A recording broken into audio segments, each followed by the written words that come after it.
internet dying out, together with phones, radio, and television, even electricity, my only news about the outside has been through tidbits from our lone remaining watchman. Seeing the devastation all around today fills me with disbelief. The city, as I knew and loved it, is gone.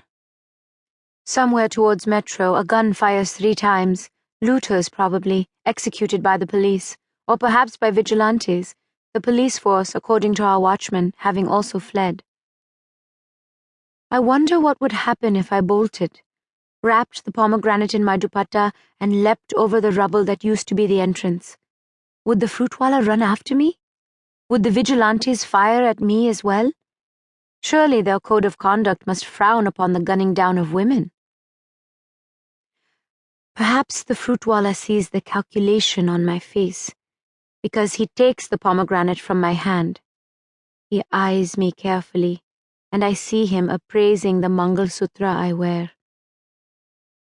Has it been 2 years already since our marriage when Karun tied it around my neck? I run the black beads of the necklace through my fingers. I feel the gold pendant. What difference does it make if I die with or without it?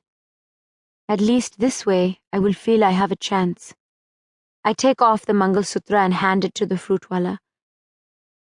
He drops the red and heavy orb that is to give me Karun back into my palm. 500 more, Mem Sahib, he cries after me, remembering that I must have at least that much money. I do not turn around. Now that I've accomplished this goal, I'm overwhelmed by the enormity of what remains.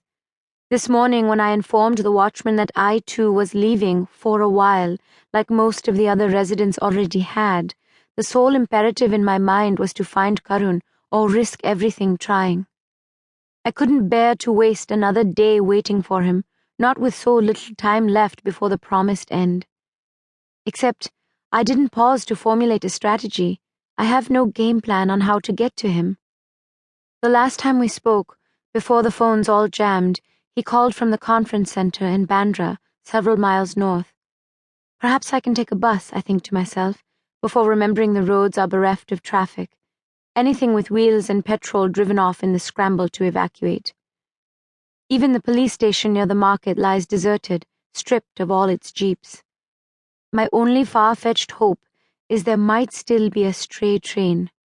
I decide to head towards Metro Cinema and the railway station beyond. The Art Deco metro sign beckons as resplendently as ever from the edge of the building, but the adjoining wall and roof have been blown off. Banks of rubble-covered seats rise from the ruins like a multiplex of just excavated coliseums. In the lobby of the theatre, arranged face up next to each other, lie 3 bodies with neat bullet holes in their foreheads. They are surrounded by a TV set, a car stereo, and several cell phones, with a sign above their heads that reads, "Thief does not pay." Some passerby has deposited flowers at their feet. Why steal a TV when there hasn't been a broadcast for so long?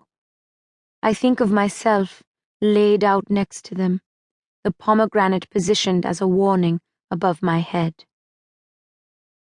I walk along the side of the building past the broken windows and empty frames for coming attractions. An old poster of Super Devi lies among the glass shards, showing the girl goddess flying triumphantly over the city's skyscrapers. I remember the throngs when the film opened on all 6 screens, the advance booking lines stretching around the block. How innocuous everything seemed when it was released. Who would have ever thought a movie could lead us this far? Karun and I went some weeks after its release. It was the first movie we saw together. Sitting by his side, I sensed his shyness thicken in the dark until it hung like a scrim between us. Would he reach through it for my hand? I wondered, did he share the attraction I felt? Would we ever be like a Bollywood couple, so joyously in love that we sang in gardens, danced around parks? Before I can lose myself in such thoughts, the air raid siren goes off.